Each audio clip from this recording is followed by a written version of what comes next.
Tingnan natin kung ipaprank natin siya. So, tingnan natin kung maniniwala siya.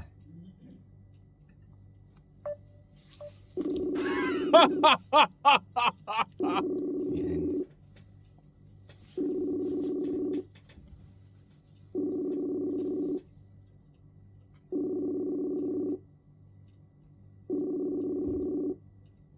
Ito yung sagutin. Magandang oras, gising pa ito eh. Para parang siguro natunugan niya na may hindi ako problema sa kanya. Ay, meron ako sasabing problema.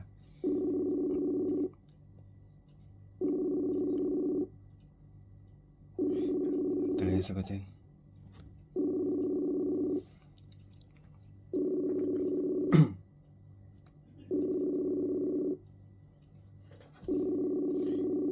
Ulit, call natin siya ulit.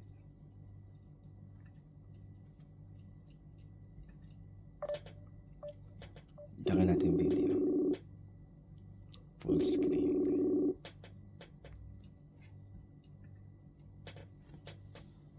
Oh, si Yayo. Ano na ba? Hindi pa nagsisin eh. Busy ka ba? Ito, nag-aaral. Bakit? May problema kasi ako. Lagi naman may problema. Wala. Pumapalit na lang. Hindi, pero seryoso. Sunod, kwenta mo naman ako yung unang problema. O ano yan? Siyempre kasi wala na ako may ibang mahinga ng tulong. Wala naman ako masyadong kaibigan. Mga kaibigan ko yung iba, meron ding mga mga ganap sa buhay. May dumating kasi sa akin na parang sabi na. Di ba nabanggit ko naman sa last year na meron akong natitira pang mga remaining na pabayarin.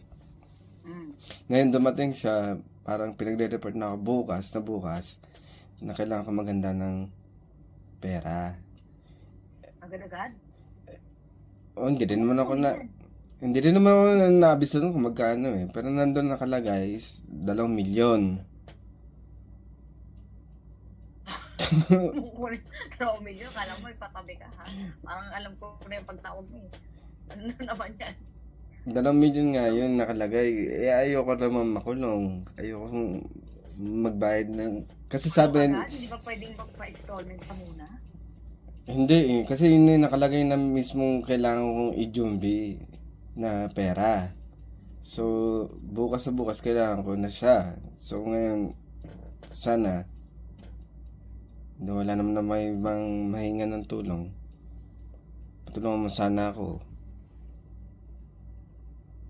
Ibabayaran ko naman, hindi, babayaran ko. Mukha ba may patabi ka sa akin pera?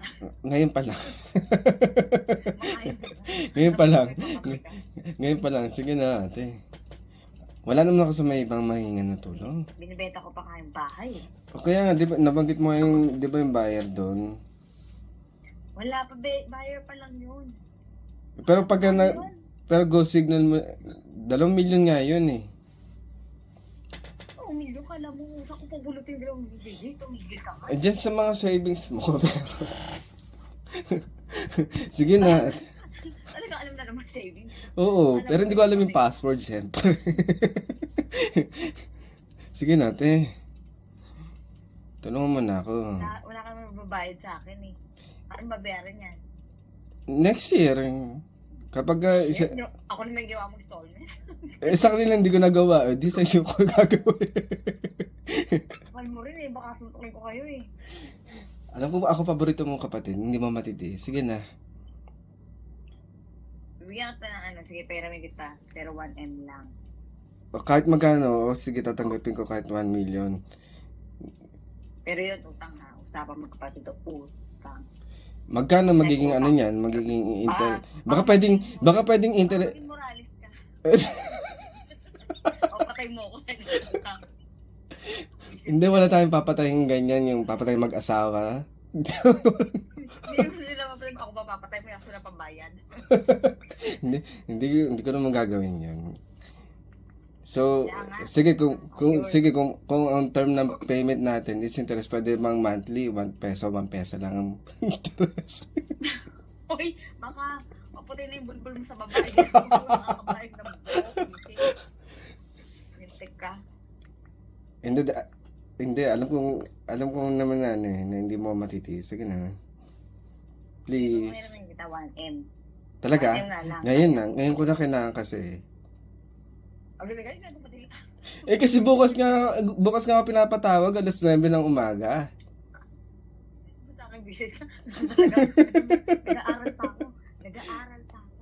Talagang gato mo na yung amo. Pasin ka ng kala mo. Hindi nga, totoo nga, pahiram mo ko. 1 million ha. Kahit 1 million lang. Thank you. Teka. Send ko na agad. Oo, basta ang bayaran is piso monthly. Tumigil ka. Huwag ka na manghiram. Visit ka. Hindi, sige, manghiram ako. Teka, text ko na ngayon sa'yo yung aking account. Send mo sa akin. Teka. Diyos ko, may mga kababalatan pa dito. Oh. Ano to? Ayan, basahin mo kasi. Sinend ko na yung account ko. Ano, isa prank? Prank ka dyan. Prank. Visit ka. Pero, Visit ka talaga. Fe- Mas ka na. Gusto mo ka, prank mo lang pala ako. pero thank you. 1 million.